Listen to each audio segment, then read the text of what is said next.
اس کا آغاز الحمدللہ 2001 سے ہوتا ہے جی، اور اس کا بنیادی مقصد یہ ہے کہ ایک ایسے معاشرے کی تعمیر جس میں ہر شخص کو عزت سے زندہ رہنے کا موقع ملے۔ تو ظاہر ہے کہ یہ جو ایک ویژن ہے، اس ویژن کے پس منظر میں وہ فلسفہ بہت اہم ہے کہ کہاں سے یہ ویژن ڈرا ہوتا ہے۔ جی تو ہاں، وہ فلسفہ جو ہے اس کا نام ہے مواخات، اور مواخات آپ جانتے ہیں کہ نبی پاک صلی اللہ علیہ وآلہ وسلم جب ہجرت فرما کے مکہ سے مدینہ پہنچے تو وہاں پر انہوں نے یہ رشتہ قائم کیا مہاجرین میں اور انصار میں، جس کی بدولت وہ جو لٹے پھوٹے ہوئے لوگ ان کی محبت اور دین کی محبت میں نئے شہر پہنچے تھے، وہ پھر ایک اچھے کاروبار سے منسلک ہو گئے، زندگی کے معاملات میں ان کو ترقی ملنے لگی۔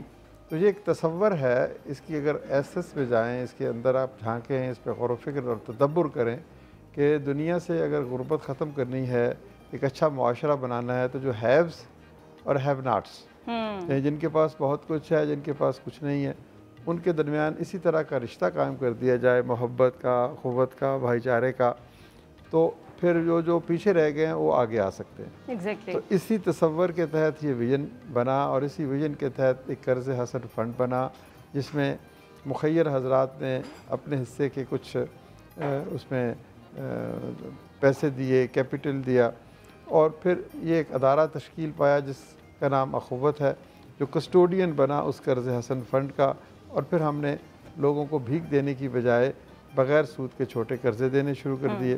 تو یہ اس کا پس منظر ہے۔ تو اب اگلا سوال کہ ہم نے کیا کیا، تو ہم نے اب تک الحمدللہ ایک قرضے سے کام شروع ہوتا ہے، آج 60 لاکھ قرضے پورے پاکستان میں دے چکے ہیں۔ پھر اس میں لوگوں کے ساتھ ساتھ حکومت بھی شامل ہونے لگی، وفاقی حکومت بھی اس میں شامل ہے، اس کی طرف سے بھی کچھ وسائل آتے ہیں جن کو ہم آگے لوگوں تک پہنچاتے ہیں، صوبائی حکومت کی طرف سے بھی وسائل آتے ہیں، ہم اس کو آگے لے کے جاتے ہیں۔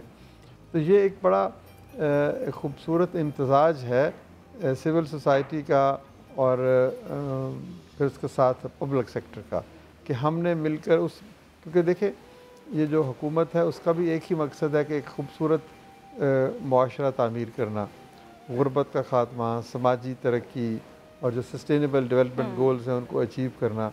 تو اس میں صرف جو حکومت ہے وہ شاید اس کام میں کامیاب نہ ہو جب تک آپ شامل نہیں ہوں گی، اس میں شامل نہیں ہوگا، ہر شخص، ہر فرد اس دھرتی کا شامل نہیں ہوگا۔ ماشاءاللہ ڈاکٹر صاحب، یہ جو آپ قرضے فراہم کر رہے ہیں، بلا سود قرضے فراہم کرنا، یہ معاشرے سے ان امپلائمنٹ کو تو ختم کر رہا ہے، یہ جو نوجوان ہیں انہیں موٹیویٹ کرنے کے بھی بہت کام آتا ہے۔ ماشاءاللہ آپ دیگر سماجی اداروں کے بورڈ آف ڈائریکٹرز میں شامل ہیں، اس کے علاوہ میڈیکل یونیورسٹی کے سنڈیکیٹ کے رکن ہیں، پنجاب یونیورسٹی اور یونیورسٹی آف ایجوکیشن کے سنڈیکیٹ کے ممبر بھی ہیں، بینک آف پنجاب کے ڈائریکٹر ہونے کے علاوہ پنجاب سوشل پروٹیکشن اتھارٹی کے ممبر بھی ہیں، اور تمام تر ذمہ داریاں جو ہیں آپ رضاکارانہ طور پر ادا کریں، تو مشکل درپیش نہیں آتی ان تمام تر چیزوں کو مینیج کرتے ہوئے؟